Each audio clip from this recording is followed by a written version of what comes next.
Good evening. Good evening. Wonderful to see all of you here this evening. I want to start with some important things. First, the bar is going to be open throughout the whole presentation this evening. Please feel free to visit that as often as you like. And I think there will continue to be throughout the presentation. So we don't want you to go away thirsty or hungry. Anyway, it's my pleasure to welcome you here. I'm Carly M. Kennedy, the CEO of Lieberman Management. I think I've had a chance to meet all of you this evening, so it's a pleasure to be here with you this evening. We realize you're volunteers with lots of things to do. You put in a lot of time in your challenge as a board director, and we do appreciate you spending the evening with us. Before we get started, I also want to introduce a couple of Lieberman people. Michelle Trina, who I think you know, the Director of Suburban Operations. And I'd like to thank Michelle for putting this program together this evening. It's entirely her endeavor, and I think she's done a fabulous job. We also have Regional Director Rich Hiles in the back of the room. Many of you know Rich. Susan Wynn is our Director of Risk Management. We'll be hearing a little bit from Susan later. Shannon Steels, who is heads up our maintenance and construction company, LMS. And managers. We have just a few managers here this evening. The rest of the folks are out busy at meetings, but if you can stand up and managers, come on. Gosh.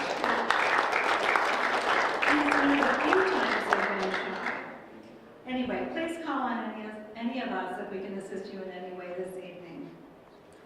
Well, it's a blustery evening, and so I think our topic is probably very timely.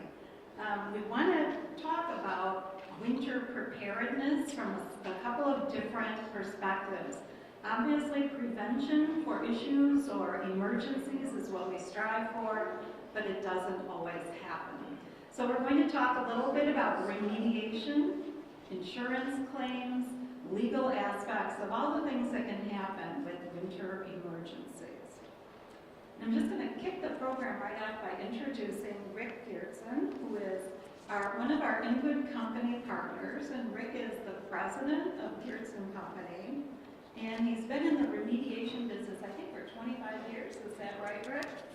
The company was started in 1918, and Rick and his brothers oversee the business. It's in its fourth generation, so it's a family-run business. They have offices in Minneapolis, Milwaukee, and suburban Chicago. They have the capability to provide services for residential, multi-tenant, commercial, and industrial devastation throughout the Midwest. Giertsen also offers the convenience of one-stop solution for emergency services, cleaning, restoration, and reconstruction. And if any of you have had emergencies at your property and have had Giertsen come in for remediation, they've done a wonderful job, and we think that they're very well versed in restoration. So I'm going to turn the meeting over to Rick now, who will talk to you about remediation.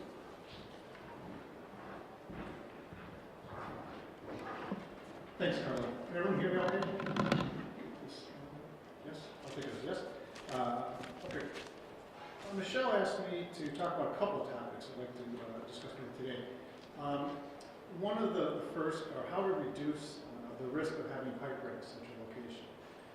And the second I'll get into is if you do happen to have a pipe break, a leak, proper steps of mitigating and taking care of that problem, and what we, Giertsen Company, do. Everybody probably remembers polar vortex. We're going on now with the 2-year anniversary, being January of 2016. So almost 2 years ago it happened. And that taught us a lot. I think everybody was caught off guard by that. And a lot of it was preventative. A lot of the emergencies and the things that we were called out to could have been prevented. The number one source, again, we were called out for our emergency services were pipe breaks. Cold weather led to several pipe breaks. And I don't know if anyone could guess what type of unit we saw most of the pipe breaks. Want to throw a guess out there? It was vacant units. Units that had little or no heat, the water was left on, and nothing was done, never really thought about. So So you have these units that have little or no heat. No one was monitoring it. We had several days of cold weather, back-to-back consecutive days. And eventually the lines, the water in the lines would freeze. What would happen is the water expands, bursts the pipes, but the pipes don't start shedding water when they freeze. Actually, the ice acts like a plug. It's not until it thaws. So many people thought they were out of the woodwork when it started to warm up a little bit. But that's when we started getting really busy.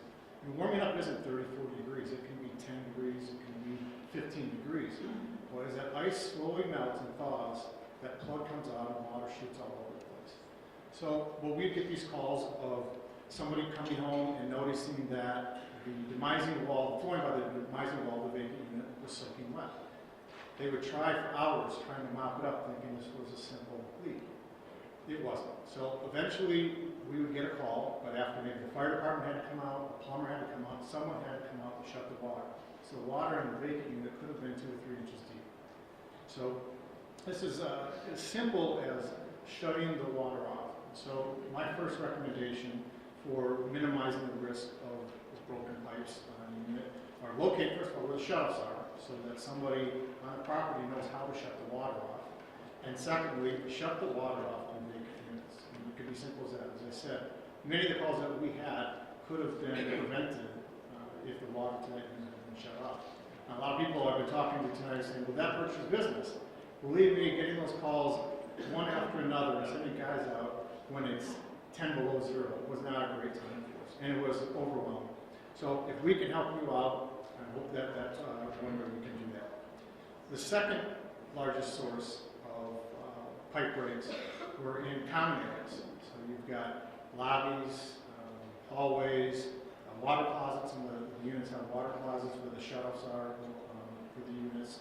Those are the kind of townhouse complex, and parking garages. So if the heat goes out in your home, you're going to call an HVAC contractor to come out and get it back.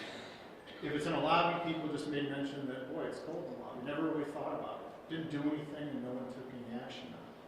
Well, in those lobbies, you have possibly water lines, you have sprinkler heads, you have all kinds of things that are susceptible to freezing.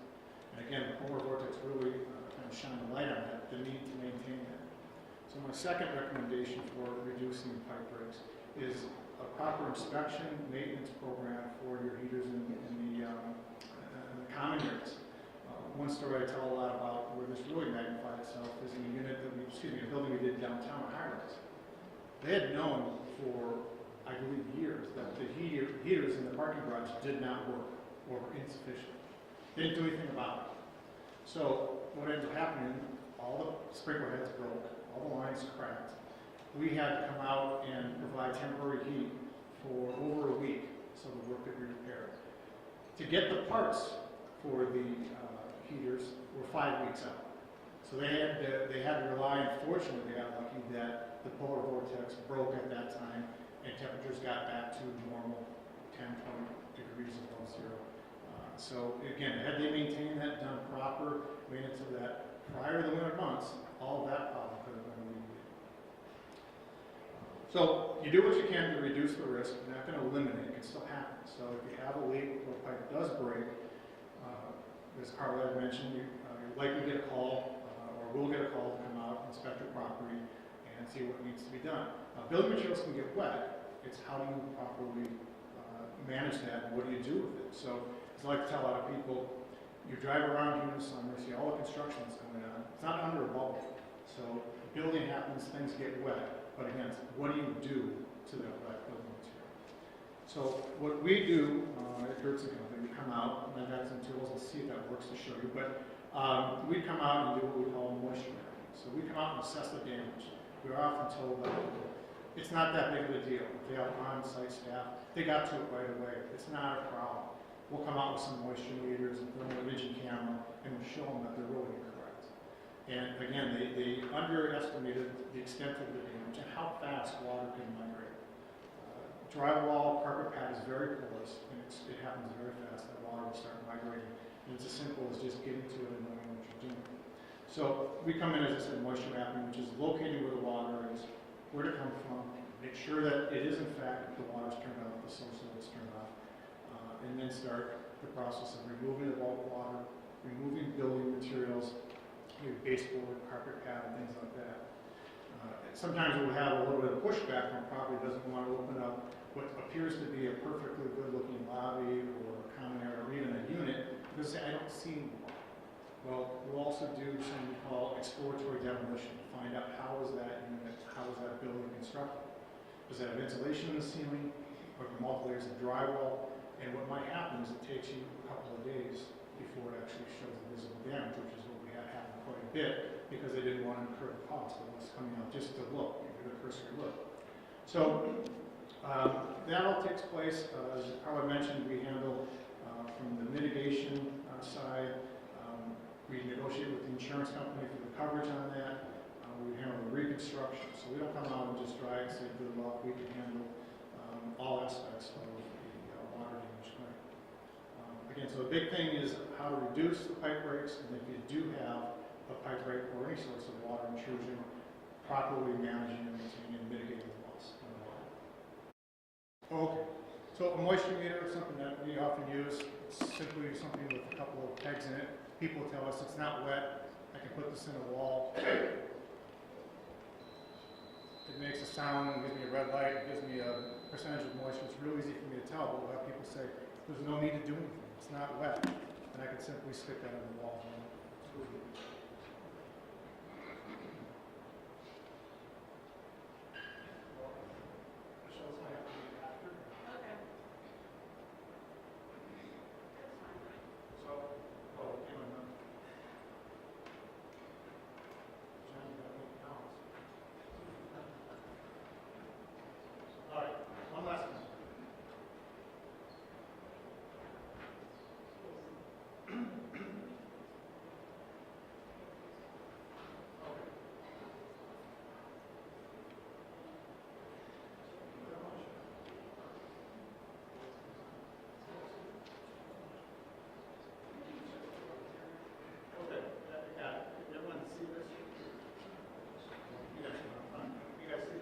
So what I'm pointing at is a chandelier there, and it's going to be a reading that at that is about 83 degrees.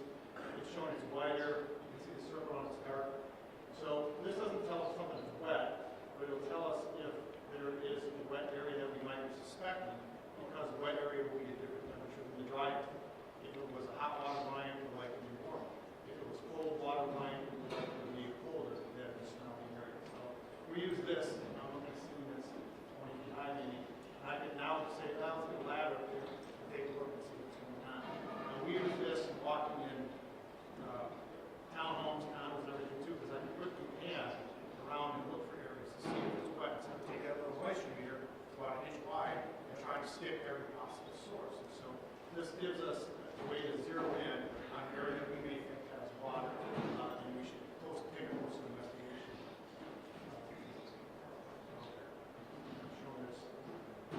Water glasses are real dark.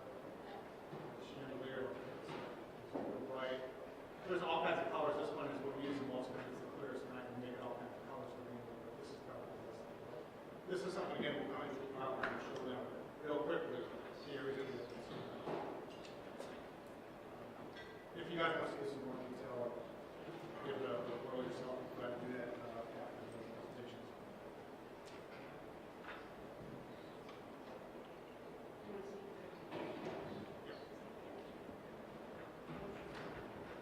Does anybody have any questions for me that I can help you on, or what to do? Yes? On the outside switches, if we turn them off for the winter, is there to keep the spigot open or keep it closed for the winter? Well, so if it's a frost-free spigot, that means the shutoff will be about a foot inside of the building structure. So is that what you're talking about from the outside? The very outside of the building? Yes. Is there a reason to keep it open or closed? You should have it closed. Controversy? Closed, so if the shutoff is just on the outside, you don't have some like, the older homes, you can shut them off in the basement. So if it's just a shutoff, it's called a frost-free spigot, which means the shutoff actually is about a foot or 14 inches inside the heated structure. Take the hose off. You don't want to leave hoses, because if there's water in that 14-inch line, it'll be able to expand and it'll be able to come out the end. If you have a hose on it, it'll block that. And so, because it's constricted by the hose, and so then you have a likelihood, or potential, I should say, of that 12 inches of fracture, or somewhere in the fracture. I kind of got all that. My only thought was just the far-footed. But anything could happen if that valve on the inside, 12 inches, whatever it is, if there's a leak out there and that outside spigot is closed and it's slowly leaking and it builds up, then Well, you'd have to and look at that. hopefully it works, right? Right. I mean, if you have dripping water, you wouldn't want to leave that on. So some people say, to prevent pipes from freezing, leave a trickle of water on. That's inside. You certainly want to do that outside in the buildup of ice. And so, again, maintenance of looking at something like that in the exterior. When you shut something off, is it truly shut off, or is there water coming in? But the biggest thing that we say is if that's functioning, is just make sure there's not a hose that's on that, because that will allow that water to expand and come out. And now, if that's an answer to your question, I'm sorry, we can talk more about it. Okay. Anybody else? Okay. Well, thank you very much.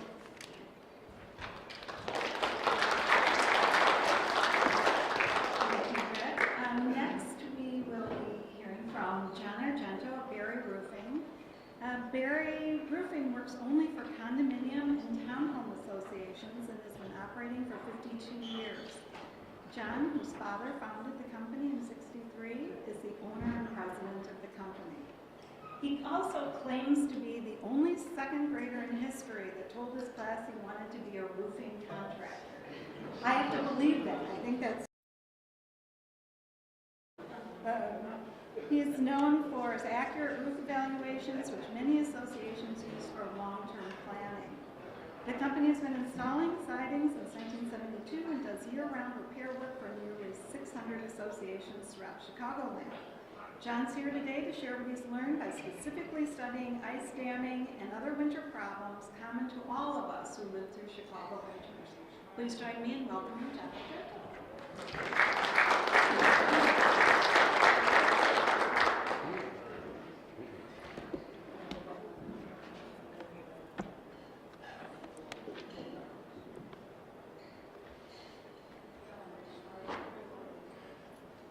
Hello everybody, thanks for the introduction, Carla.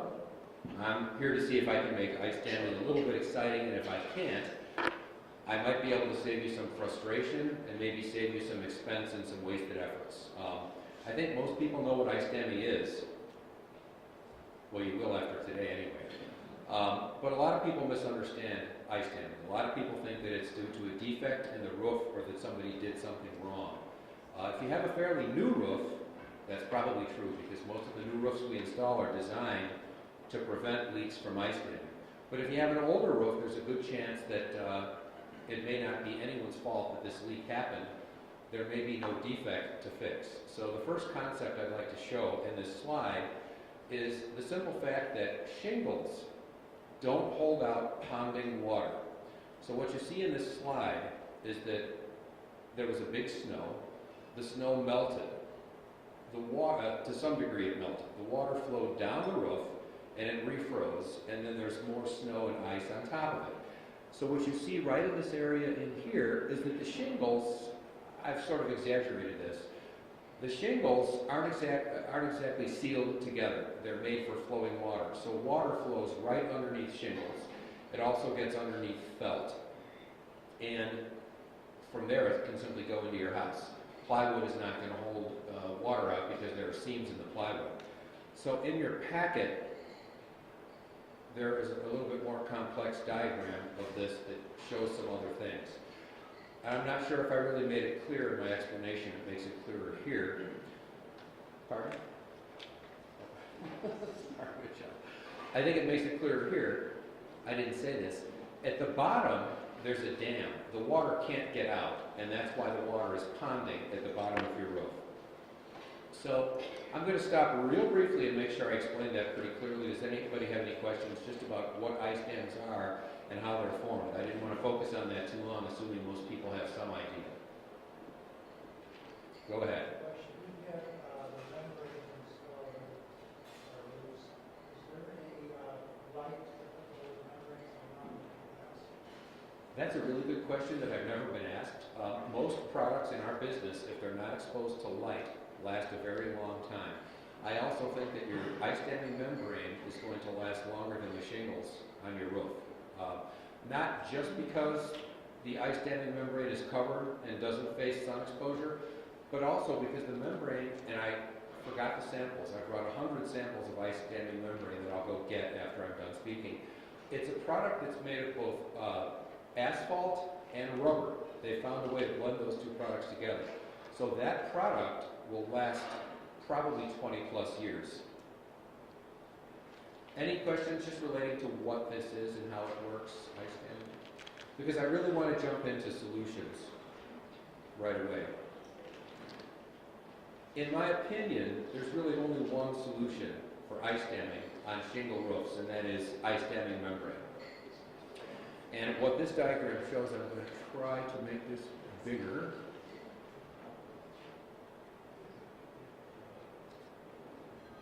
There we go. This shows all of the common locations for ice damming membrane. And a question that a lot of people ask is, if this product is so wonderful, why don't you put it on the entire roof? The answer is it's very expensive, but there are actually some places that do put it on the entire roof, but that's not really done in the Chicago market. What we tend to do in Chicago is follow the codes. Ice damming membrane has become code in certain locations that I'll show you. Before I get that, I should probably explain a little better about what the product does. When you put a roof on, the first layer you put on is felt. And that's been happening since I've been in this business and for probably 100 years before. Felt doesn't hold out standing water, so they came up with ice damming membrane. Felt is nailed down, and that doesn't do people a lot of good because all the nails that go through the felt make holes in it. Ice damming membrane is an adhesive product that is stuck down to the roof. It's completely waterproof. Water won't go through it. So it kind of solves the problem. Except, of course, there are some nails that go through the ice and water shield too. But the product sort of constricts around the nails. And this is something that I've demonstrated before. It's kind of cool.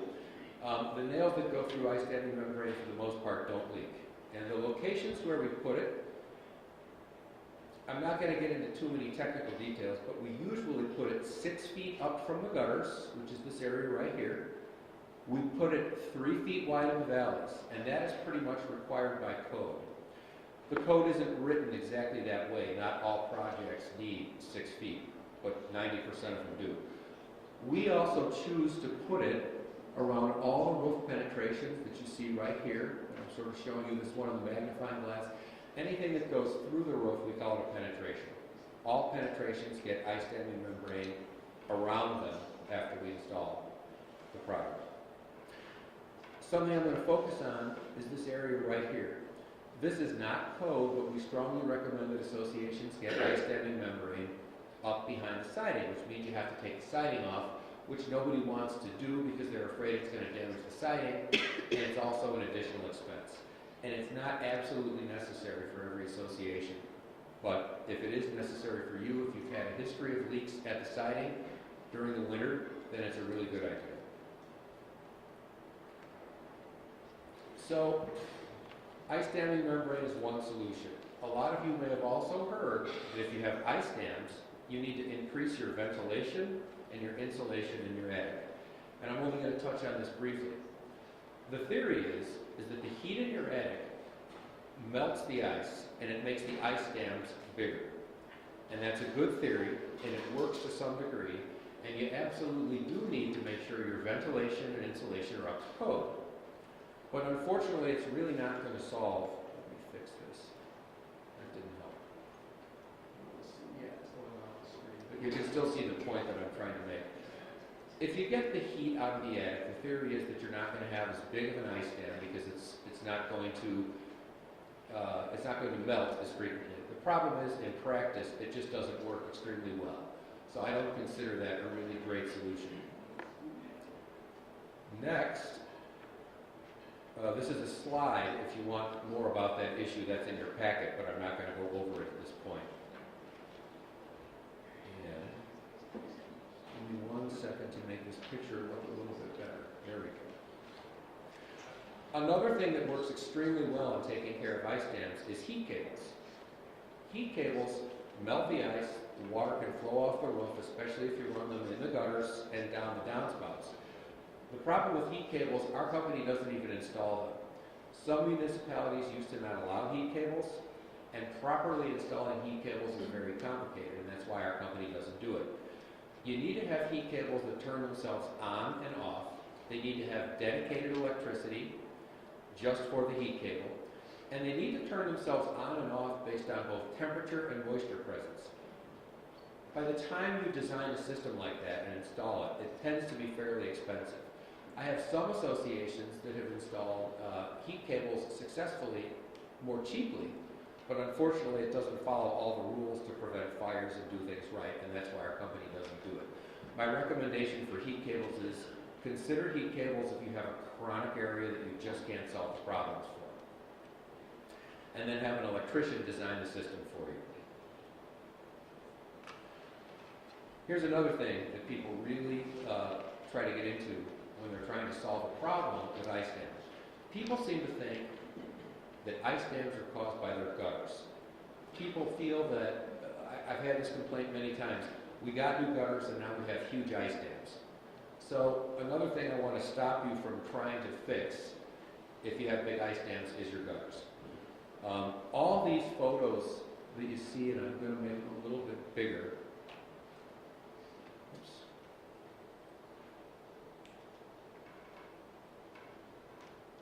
There we go.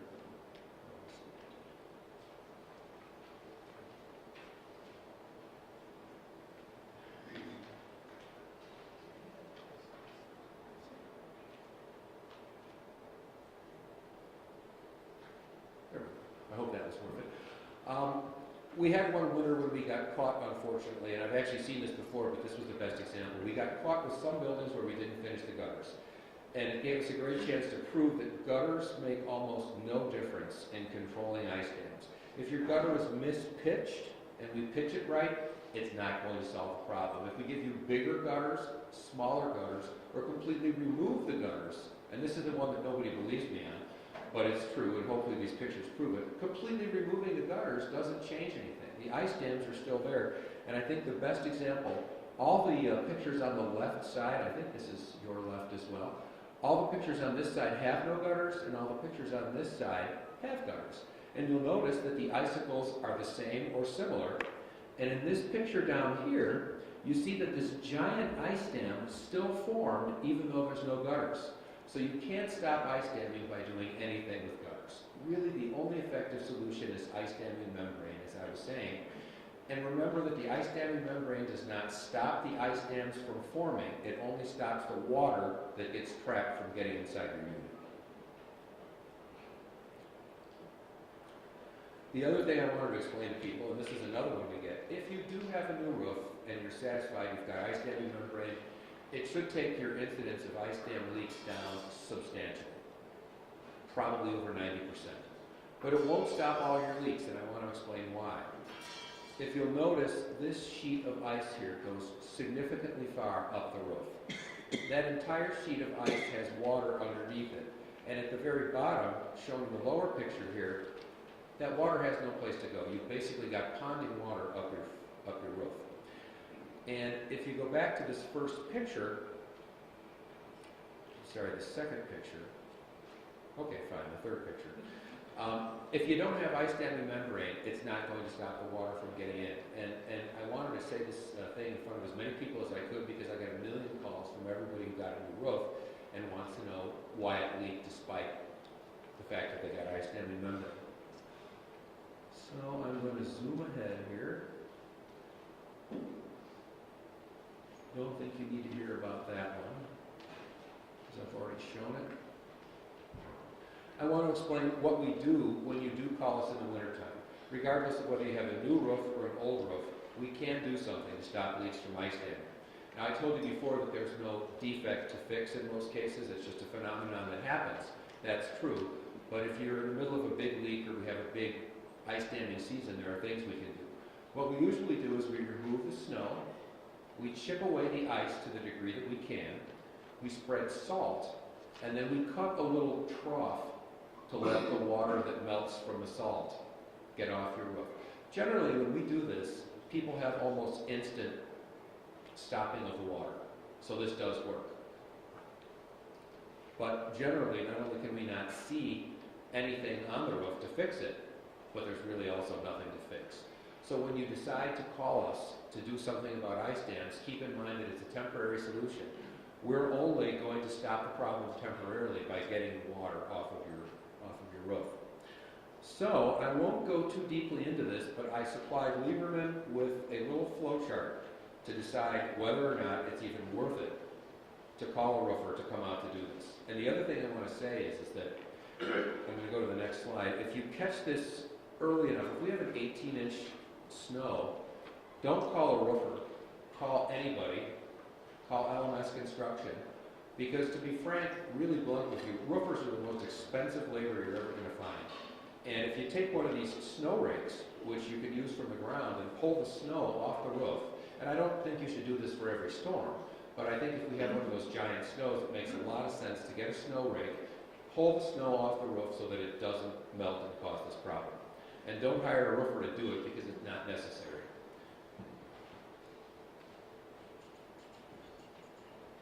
Okay, I'm just going to go over a couple of other strange winter phenomena because I like to highlight things that people call us for that really aren't roof leaks. Snow in attics. Snow blows in attics with some frequency. We probably get 5 or 6 calls a year where this has happened. And frankly, it's really not the result of a defect. Snow blows in vents because vents are open. I mean, they're covered, but there's an opening to the outside. So if you get a light powdery snow, you get that. But attics themselves are not airtight generally, so snow finds its way in. And now you know that that might happen. I also want to show you what frost inside of attics looks like and to tell you that that's kind of normal, and there's a lot of people that will disagree with me because I bet Rick knows a lot about ventilation. But the thing that is, on the coldest days in Chicago, if you're doing everything right, let's say you keep your humidity low in your unit, you've got insulation, you've got ventilation to get that heat out of your attic, this is still going to happen to you because those nails that go through the roof deck get really cold. The moisture in your house, even at very low humidity, gets up into your attic, and when it touches the nails, it freezes. So if you look up in your attic and you see this, it's nothing to be alarmed about. It's kind of normal. If it's 32 degrees outside, you shouldn't see this. But when it's 5 degrees or lower, a lot of attics in Chicago see this, and it doesn't mean that anything is wrong with your attic. Michelle, are you looking at the time? Okay, you can get the hook anytime you want. Okay, another thing I want to tell you about that has to do with something that causes a ceiling stain, but it's not a problem. We get this one. My wife could actually give this speech because she's heard me give it 1,000 times. If you see these stains around this bathroom fan, everybody thinks that that's a roof leak, and sometimes it is. But in the wintertime, what happens extremely commonly is this pipe in the lower part of the picture is connected to that fan. And this happens, these are all from real roof leaks that we experienced that I pulled out of our database. So this was a leak. This was the pipe that was connected to the fan to pull the air out of the house. What happens though is that's very humid air. So the air from the bathroom, assuming somebody may have been taking a shower, goes up into that pipe, but the sides of the pipe are cold, so condensation forms on the sides of the pipe, the water drips back down inside, and it makes these stains. So we get so many of these calls, I can't tell you. And I mean, I think people probably should call for this just to make sure there is no roof leak. But people are upset when this happens year after year after year, and there's not much that we can do about it. If anyone has this problem, we have successfully solved it by making a loop in the pipe so that the water can pond there, but we actually prefer not to do that. Okay, we're almost done here. I'll make this one brief. The same thing happens in electrical conduits. A lot of residents have smoke alarms. And this doesn't just happen in ceilings, this happens in walls as well. An electrical conduit is a pathway for the air inside of your house to get more outside where it's cold. As soon as that moisture gets where it's cold, again, it condenses in that pipe and it runs back down, and it makes a stain on your ceiling or sometimes even your wall. That one we can solve. What we do is, if you can see in the lower picture here, we put a little bit of caulk in the hole to stop the cold air, and that actually solves the problem. And the last page, since I seem to have gotten enough time here to get through my whole presentation, interior humidity. We have a lot of arguments with people all winter long about how humid they can keep their unit. And I sympathize because I choose to ignore my own advice in my own house. I keep it really humid, and I don't care about the consequences. But what happens is people call us and they think they've got a roof leak. Well, what it really is it's over-humidity in the house. Your corner walls and your exterior walls get very cold. If you've got it 35 degrees humidity, and it's, say, 15 degrees outside in Chicago, the moisture in your house is going to condense on the wall. And if that happens all winter, eventually that wall is going to be stained. And I have the hardest time convincing people of this. Now, if you go on the internet and you look up how humid can I keep my house, you're going to see numbers that are simply wrong. I found this graph here on the internet, and it's the only one I've ever agreed with. And this little one down here is Barry Roofing's graph. We're a lot more conservative. We're basically telling everyone that their houses have to be dry all winter. I think the reason we disagree with the internet is because not all homes are built the same. And I think that the numbers you see on the internet are for homes that have a foot of insulation in their walls. So I think I've taken enough of your time up, and there's other people who want to speak. Does anybody have any questions about all those topics? Go ahead.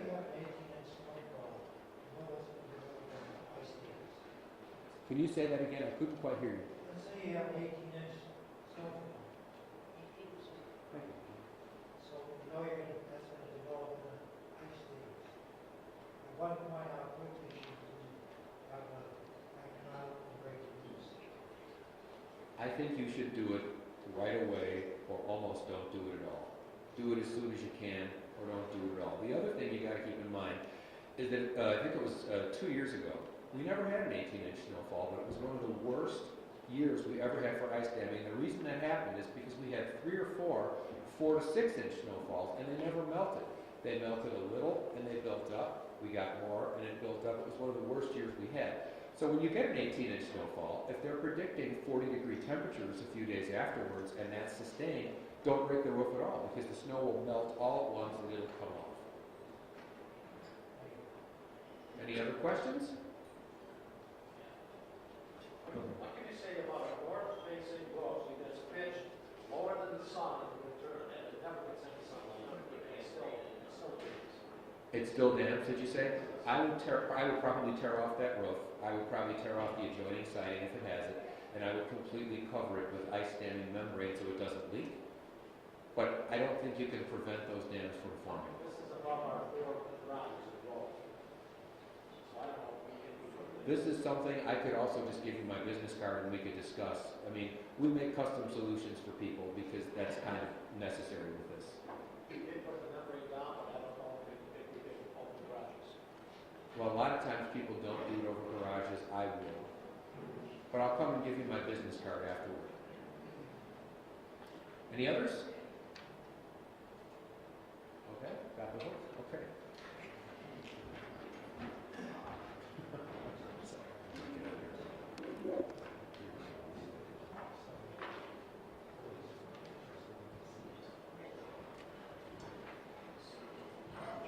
Okay, well, unfortunately, when we do have some of these issues, there's resultant damage. And the natural question is, okay, who's responsible now? Who's going to fix it? Who's going to pay? And all those questions arise. So we've invited a couple of legal experts here to address those issues from Kovitz, Shifrin, and Nesbit. This evening we have Matthew Moody and Michael Shifrin. Matthew has spent more than 20 years in the Community Association law segment. He works closely with board members and property managers and is very accessible to his clients. Matthew believes in practicing preventive law and proactively addressing legal issues before they become large, costly disputes. Michael Shifrin personalizes the legal counseling he provides for each of his clients to ensure it fits whatever the situation may require. He provides concrete and practical advice in community association law, leaving a lasting impact upon board members. Michael prides himself on being both accessible and timely in responding to client inquiries. Please join me in welcoming Michael and Matthew.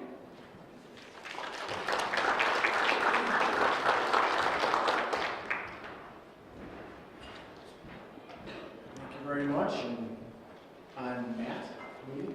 Michael will speak after I'm done. I'm going to, well, a couple things. First of all, I'm very glad that I came tonight, not only because we're working with Lieberman and all the board members, but I was just reminded to make sure that I turn off my external water spigot at home. And as long as everybody promises not to tell my wife, it'll be perfect. So I'm not going to have any leaks in my basement, which is good. What we're going to focus on are some of the practical aspects of some information that we need in order to develop an opinion as to who's responsible for a winter emergency situation. I'm going to talk about some of the practical aspects, then I'm going to turn it over to Michael and he'll talk briefly about some of the statutory provisions that we look for, as well as some of the provisions in the governing documents, the declaration, the bylaws, and the rules and regulations. Unfortunately, we would all like to have a black and white rule, a cookie-cutter approach to responsibility for typical winter emergencies. Unfortunately, though, these types of situations are very factually intensive and unique. And so, more often than not, we have to address these situations on a case-by-case basis, get as much information, as much relevant information that we can get from the board, the management company, and your vendors that are sort of the first responders that are out there addressing these issues, so that we can then go back to the declaration and the other governing documents to determine who is responsible to repair the damage and or take any additional steps in the future to prevent these things from happening.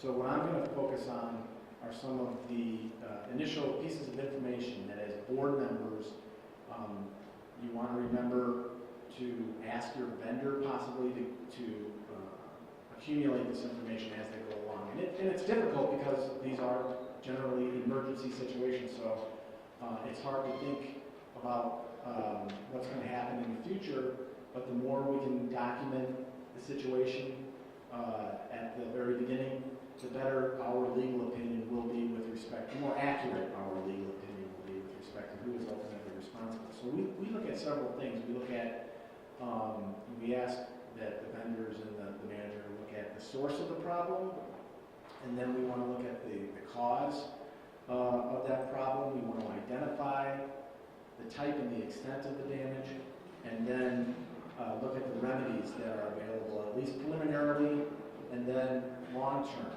After we accumulate that information, then we start to look at the declaration and the bylaws.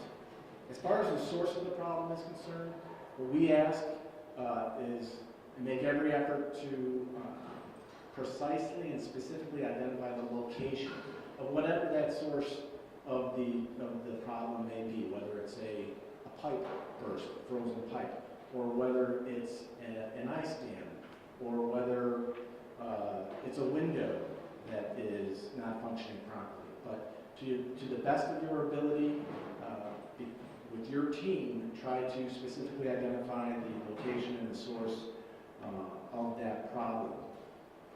And then, once we have an idea of the location, then we'll start trying to identify, is it a common element problem, which more likely than not will be an association responsibility. Is it a limited common element area? Is it a pipe that is only servicing one particular unit, if you're in a condominium association? Is it a pipe that is servicing more than one unit, or the community in general? Is it a portion of the roof servicing only one unit?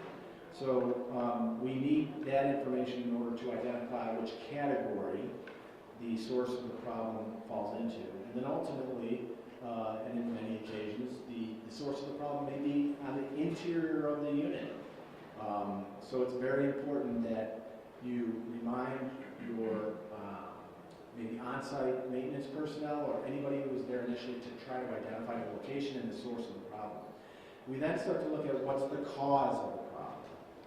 And again, it's very important that we try to localize and focus the cause of the problem, be as specific as you possibly can.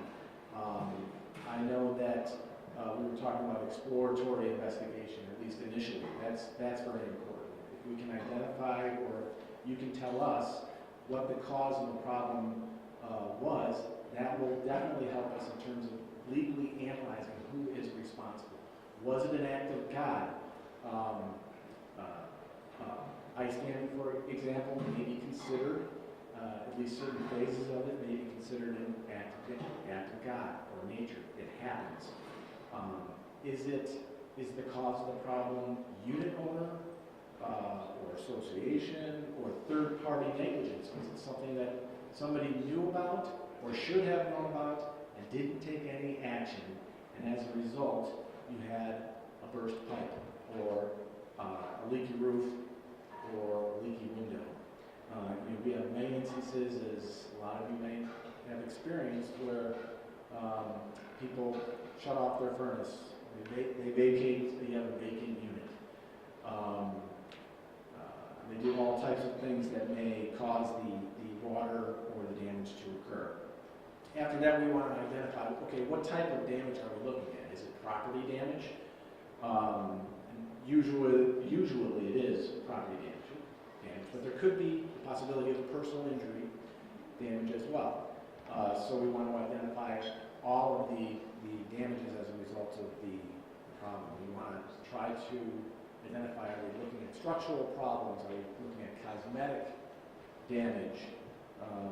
Things along those lines. Again, if the damage is on the common elements, the association will generally be responsible. If it's limited common elements, the association may be responsible to perform certain repairs, but there may be chargeback provisions in the declaration, and that will depend on the specific language that Michael may touch on in a minute. If there is damage on the interior of the unit, we need to know what the damage is, the extent of the damage, where is it, the legal boundaries of the unit, particularly in a condominium association. The legal boundaries of the unit is very important for us to determine responsibility for damage and making repairs and whatnot. Personal property, on the interior of the unit, clothes, furniture, things along those lines. Almost invariably, that's going to be the unit owner's responsibility, but it's important to document that as well. And that leads me to the issue of documentation. Whatever documentation you can start taking and accumulating, as soon as you can start doing so, I definitely suggest that. We've had situations where people walk into a unit and everybody notices that the unit's 40 degrees and it's February, and somebody may notice that the thermostat is off, but nobody takes a picture of it. And then you have he said. With cell phones and things like that, feel free to have your maintenance personnel or anybody in there take a picture of the thermostat. Take a picture of any unique circumstances that you may observe in that unit or on the exterior of the building. The more documentation that we have, the better. It makes it easier for us to take a look at the declaration and then apply it to the issue of responsibility. And then finally, we start to look at what are the remedies, particularly the preliminary remedies. The association, in many instances, may be obligated to act immediately. That doesn't necessarily mean that ultimately the association is going to be responsible for the expenses. But the association may have the obligation, and usually has the obligation, to prevent further damage, either adjacent units or the common elements. So the mere fact, you don't want to hesitate if you feel that it's necessary to prevent further damage. The issue of responsibility can be determined later. You can have chargeback expenses and things along those lines. So, and then finally, with regard to remedies, when we start looking at the long-term solutions to some of these problems, keep in mind that when these incidents happen that may give rise to the fact that now the association knows of a potential problem, or should know of a potential problem, and you want to address that in the long term. So that's very important as well. I'm going to turn it over to Michael so he can talk about some of the provisions in the statutes and some of the governing documents. And I believe we're going to have questions and answers after this, so if you have any after the fact, we'll be here to answer. Okay? Thank you.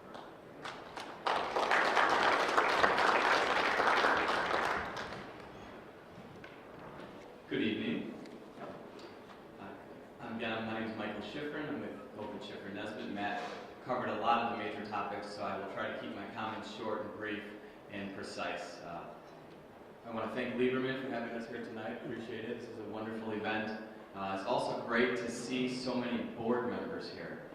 As we all know, it's a volunteer job, and it's cold out there tonight, and not everybody's dying to be out in an event like this, and it's just wonderful to see so many people here with a genuine interest in learning about your community and what it means to serve on the board, and learning more about how you can best protect your association. So I applaud all of you for being here tonight. So a lot of what Matt's talking about with respect to winter emergencies are probably the most difficult questions that we receive as lawyers. The legal analysis that we have to go through when trying to figure out this riddle, this puzzle that is, who's responsible for damage resulting from whatever the winter emergency may have been, is extremely challenging. And the reason it's so challenging is because it triggers so many different aspects of the law as well as your governing documents for your particular association. When we talk about winter emergencies, we're talking about usually water that's infiltrating your homes, your townhomes, or your condos. Whether it's a pipe that bursts, whether it's a window that's been leaking, or whether it's a roof that's been leaking, it usually is arising from some sort of water that's infiltrating your unit, and you don't know what to do. A lot of people think the first thing I should do is call my lawyer and figure this out. That is not the first thing you should do. If God forbid you have a pipe that bursts, your first phone call should be to some sort of restoration company or plumber to get out there and fix the problem immediately. As board members, you all know you have a basic fiduciary responsibility to protect not only the common elements in your community, but of course the well-being of the structure and the well-being of all your fellow neighbors in your community. And that would require stopping a flood if, God forbid, you have water pouring into your lobbies. So act quick and contact someone that can come out and stop the flood immediately if necessary. As Matt mentioned, there is no bright line rule. There is no one-size-fits-all answer legally that we can give for every single situation that when these arise. They are all unique. They are all based upon a specific set of facts and circumstances that requires us to rely to a large extent on the management company and on the board members and on the vendors to gather up all the information so that we then can, as I said earlier, put all the pieces together. When I receive one of these emails or one of these phone calls, Michael, there was a pipe that burst, here's what happened, there's water everywhere, it seems to have damaged so much property, what do we do? Who's responsible for what? What do I do? What is the legal analysis that I conduct? Well, I always need to first try to figure out to the best of my ability, are we talking about an insurable loss, or are we talking about a non-insurable loss? And that's not always, I'm not always able to know that from the outset, but I try the best that I can. And the reason I try to figure that out is because that dramatically impacts my legal analysis that I'm going to conduct. So if we're talking about a non-insurable loss, such as something that's like maybe a slow leak over time, maybe a leak through your windows or a very slow leak through your roof that happens over a long, extended period of time, the insurance company will likely not cover that sort of a claim. Lieberman has an in-house insurance expert who will be following my speaking, who will explain more about this, but presumably it's not going to be a covered loss. And so that means we're not going to be looking at all the insurance sections of your declaration, and we're not going to be looking at Section 12 of the Illinois Condominium Property Act. Instead, we're going to be looking at the maintenance provisions in your association's declaration and bylaws and rules and regulations to the extent that they may address who is responsible for which aspects of property.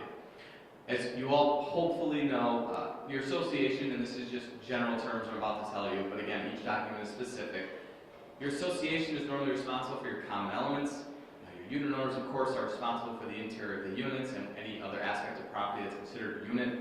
And then the association may or may not be responsible for the limited common elements depending upon what the language is in the declaration. More often than not, there'll be a provision in the declaration that says that the unit owner is responsible for maintaining, repairing, and replacing the limited common element property. But there's also other provisions in declarations that give the board discretion to decide whether they want to pay for repairs to limited common element property as an association expense, or if they want to charge back in whole or in part, some of the repair costs to that unit owner that benefits from those repairs. Limited common element, right. What is a limited common element? Oh, and by the way, feel free to interrupt me and ask questions as Michelle has just done right now. Thank you for the question, I appreciate it. The question is, what is a limited common element? I should clarify that. So a limited common element is a portion of common element property that is reserved for the exclusive use of either one unit or a few units to the exclusion of everybody else. Balconies are usually limited common elements. Parking spaces are often limited common elements. Declarations frequently will treat perimeter windows and doors as limited common elements. The idea being that we want to give the association and or the board control over the maintenance, repair, and replacement of those limited common elements, but with the ability to ensure that the unit owner pays for those repairs. So I want to be very clear. So for example, a large-sized building in Chicago wants to do a window repair or replacement project. The association can choose the vendor, the association can negotiate the rate, the association can get the contract done through its vendors, but mandate that all the unit owners do all the work and that they're responsible for the replacement of their windows and their units. That's a limited common element. So if it's a non-insurable loss, we're looking at the declaration and the bylaws to help guide our legal analysis to determine who's responsible for which aspect of property and damage. And a lot of times when you have these water infiltration issues and you have these winter emergencies, you have damage that impacts common element property, limited common element property, and parts of the units, right? The water doesn't know which way to go, it goes everywhere, and everybody gets involved. So oftentimes it's really important, and this goes to what Matt said earlier, to have your vendors that are out there inspecting the damage clearly document the damage as well as what the repairs are going to be to fix all of the damage.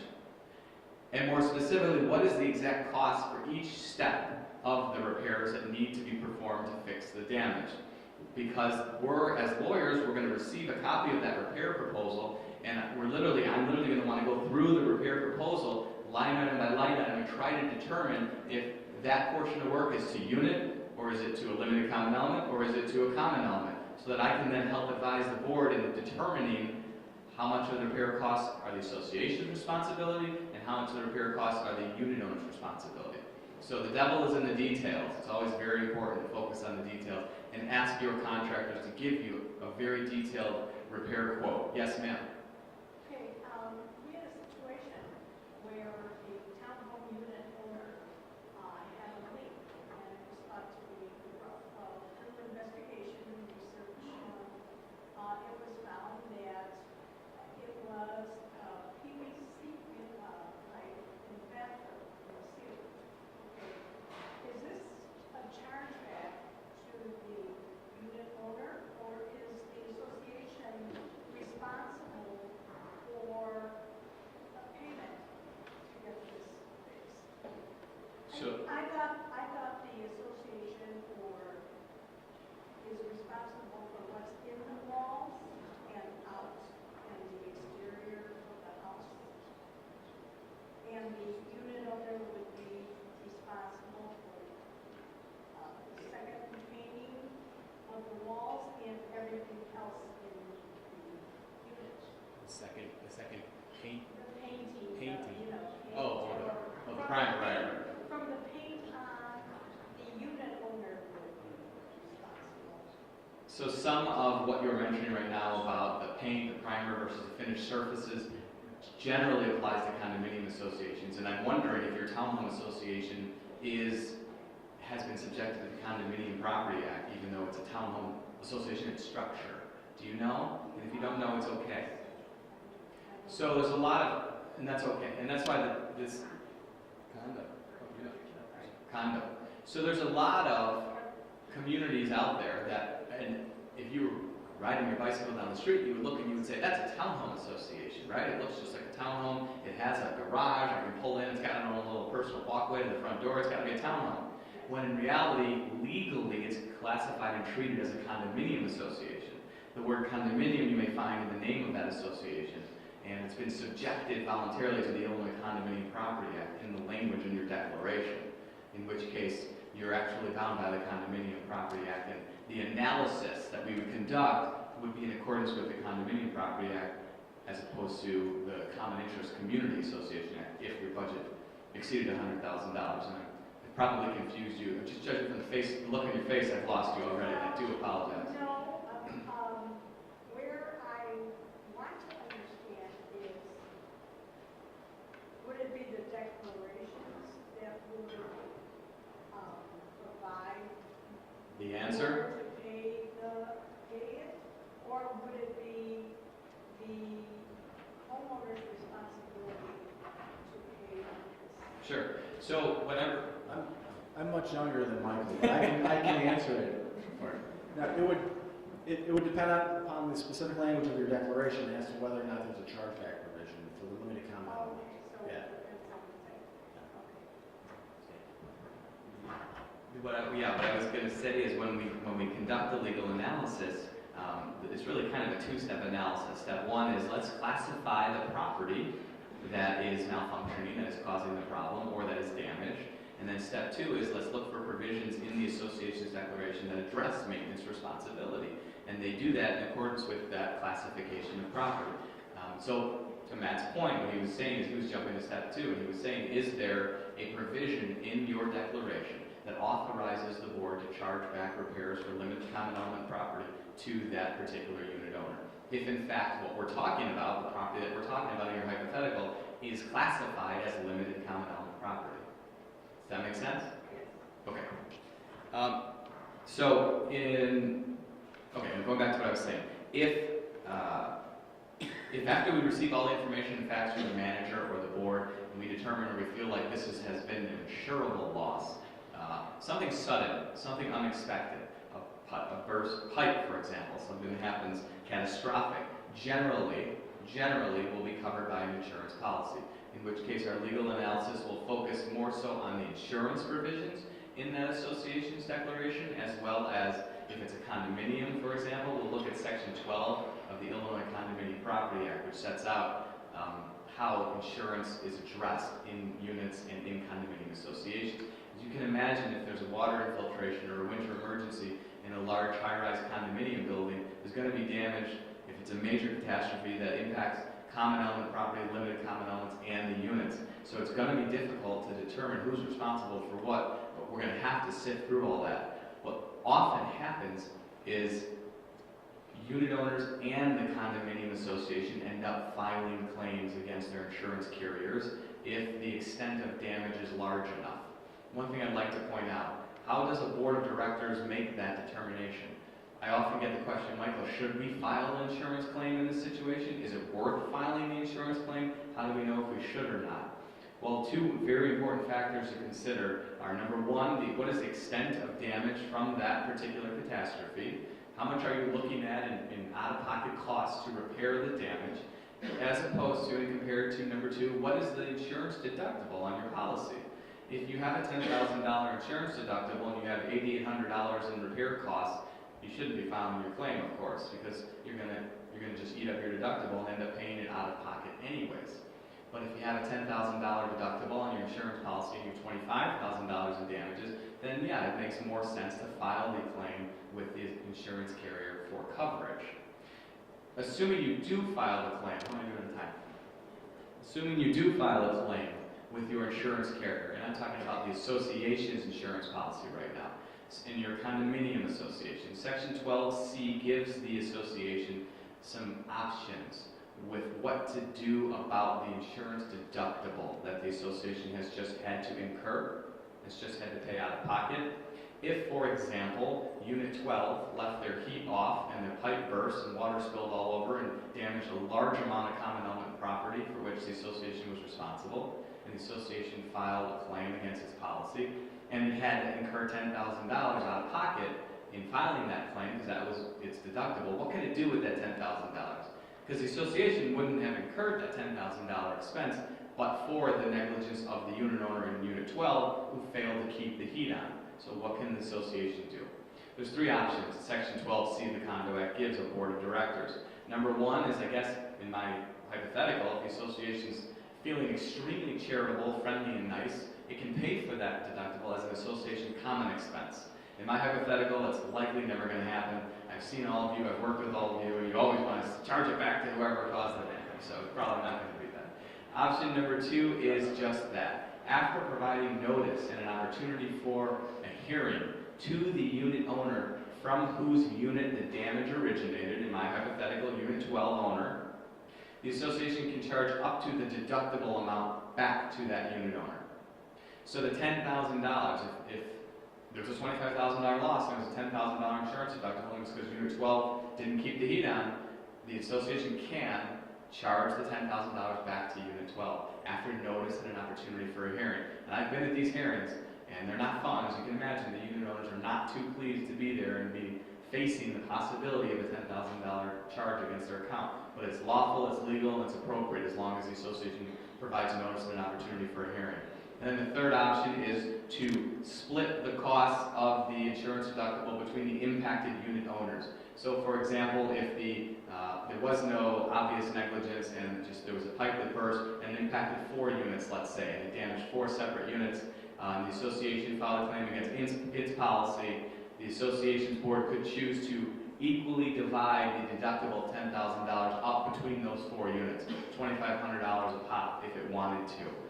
The logic being, those people are going to receive the benefits of the insurance proceeds. Those are the individuals that are going to actually repair their units with that proceeds from the insurance policy, and therefore they should be responsible for their share of the deductible that the association had to incur out of pocket. Everybody with me? Great. I'm going to wrap up because I know we have another speaker and I want to make sure I give enough time. But Matt and I will be happy to answer more questions you may have after Susan has a chance to speak. Thank you.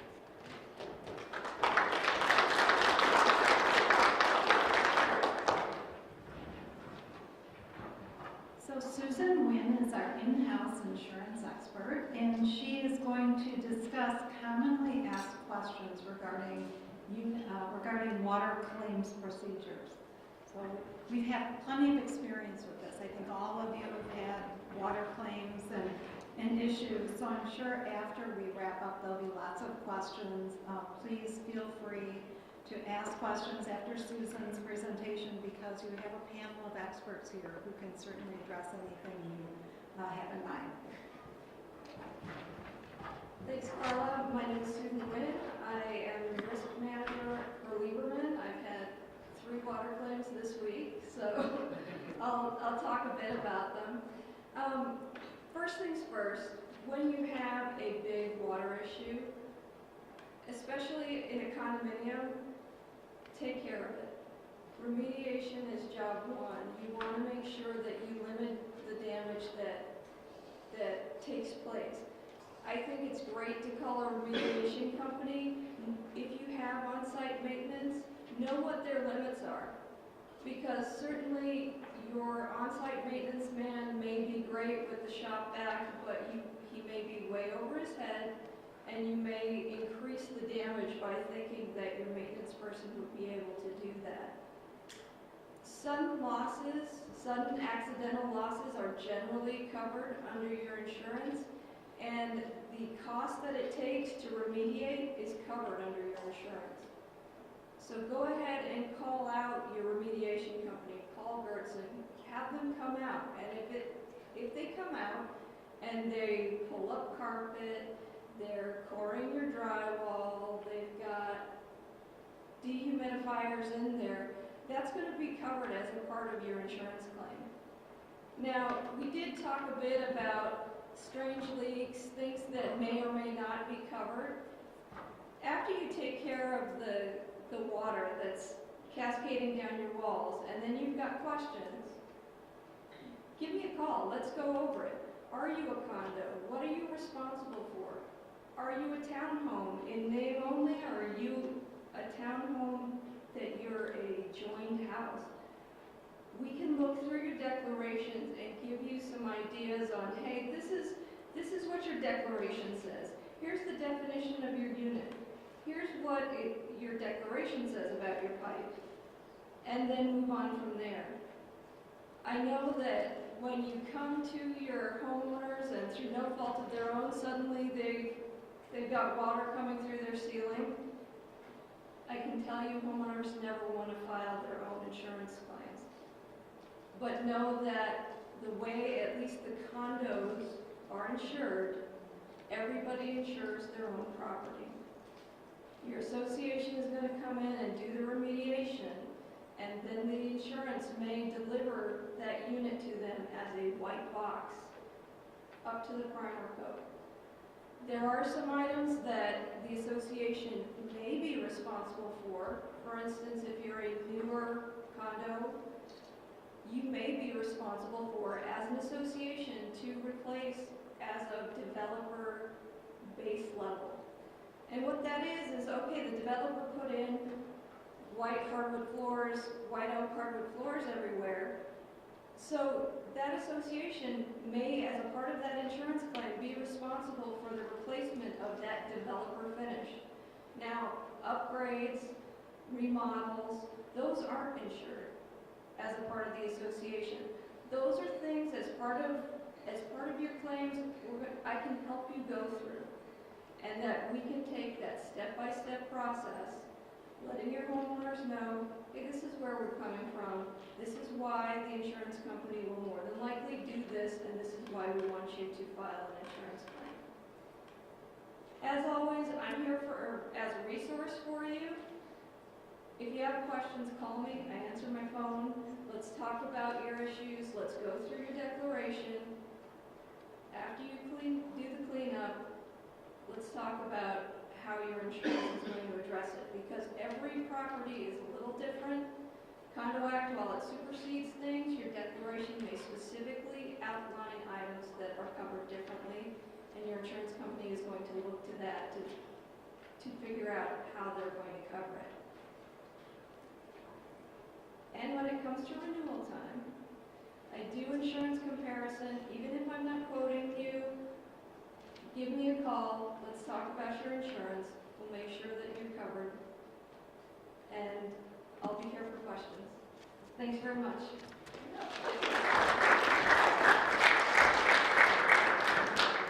Excuse me, do you have a business card? Okay, do we have questions? Question on ice on walking and riding surfaces with respect to our liability. Normally under the snow code, there are better clouds, there's ice present, and the better amount of snow. But another day or two, you can have more ice. Where does our reasonable customary liability stop? Did anybody else? I didn't hear the whole question. So, let me see if I heard you correctly. You want to know what your liability is as far as there being ice on any of the driveways or sidewalks, and what you would be responsible for? So typically that comes up in a slip and fall type of scenario. So the law with regard to association liability and exposure to liability on slip and fall cases has a lot to do with three things. One is, first of all, these types of cases, again, are very factually specific, so it depends on exactly what happens.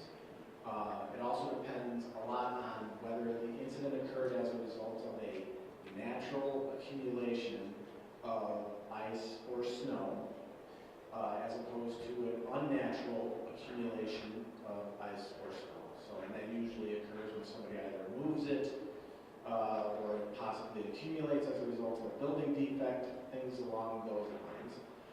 But also keep in mind, in the state of Illinois, we have a Ice and Snow Removal Immunity Act, which does provide some immunity for condominium associations and property owners who take it upon themselves or are responsible to remove ice and snow. And then if it's done in a reasonable fashion and it's not done what we call willfully or wantonly, which means completely grossly negligent or with malice aforethought, then you're going to have a defense. The association is going to have a defense, a legal defense in that type of situation. So, from the board member's perspective and from the contractor's perspective, if you take it upon yourself, or if it's the association's responsibility to remove snow and ice from the sidewalk or driveway, it simply has to be done in a reasonable fashion. And that's really the question, the threshold that would be applied if there is a slip and fall case. You clear off the snow, wait for it starts getting warm outside. You clear off the snow, it starts getting warm outside. Some of the snow that's left on the sides starts melting, and then it gets cold again. And then you got ice again, and somebody slips on it. Where are we on that?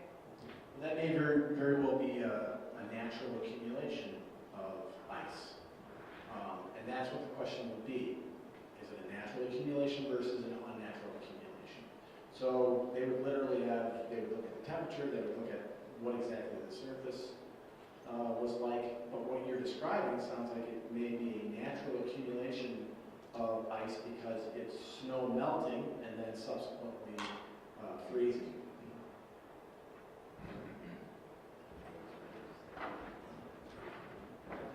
I just want to say one thing, and that is the absolute best thing you can do to guard against liability is to make sure you have sufficient liability insurance coverage. That is the best safeguard you have against slip and fall. I'm sure Susan can speak to that. So my suggestion, when you get the notification that you have a slip and fall, whether or not they have brought an attorney's lien toward you or you're just being notified, file the general liability claim. General liability covers not only your slip and fall for bodily injury, but there's also a no-fault portion of that. It's usually about $5,000 within the policy that covers like your no-fault coverage on your auto policy. And your reasonable person that maybe, had to go to the emergency room, has a high deductible on their insurance, would appreciate that. I think as soon as you hear that, file the claim. Don't wait for it because you have somebody sitting at home, they're starting to get collection calls maybe from the hospital. They're going to be upset. They're going to call an attorney, which will, in a general liability claim, will make it at least 3 times as much. So file it early, make sure it's addressed. You may get a lot of people coming to you and say, well, I fell down, but I think I'm okay. Let them know. Hey, tell me if anything's wrong and you decide to go to the doctor, let us know so we can get this claim filed. Good communication and just move forward from there. When we supply salt for everybody in the whole complex, and we put buckets in every door full of salt for the people to do it, yet it doesn't seem to detract them from going out. And, if there's one puddle of water that is frozen, people will walk across that puddle and fall instead of going around it. But we supply the salt for everybody, and even we had that bad winter last year that people, the whole nation said, don't go out, but they still go out and fall. I don't know what question. All right, because we supply the salt, does that help us or hinder us if we don't have enough there that it's used, and then they say, oh, there's no salt there for us to fix the problem? Providing the salt is actually a good thing. And that was the purpose behind the statute, the snow and ice removal statute, because it encourages people, property owners, to go out and actually do something to clear away the snow and the ice without worrying too much about whether they're doing it perfectly or not, because the standard is much higher before they become liable. So providing salt to the homeowners is absolutely acceptable. Granted, they may not be doing it perfectly, spreading it around, but that's fine. You're not exposing yourself to any additional liability in Illinois and in the statute. Any other questions from anyone? I'll turn it back over to Carla. Okay, well, that concludes our program this evening. I hope that you can all stick around for a few minutes if you have specific questions that you'd like to talk individually with our panel. I think they're willing to hang out for a little while and answer a few questions. So we thank you so much for being here this evening. A little something. There's still a little food and a couple beverages back there, so please enjoy, and we'll see you next time. Thank you.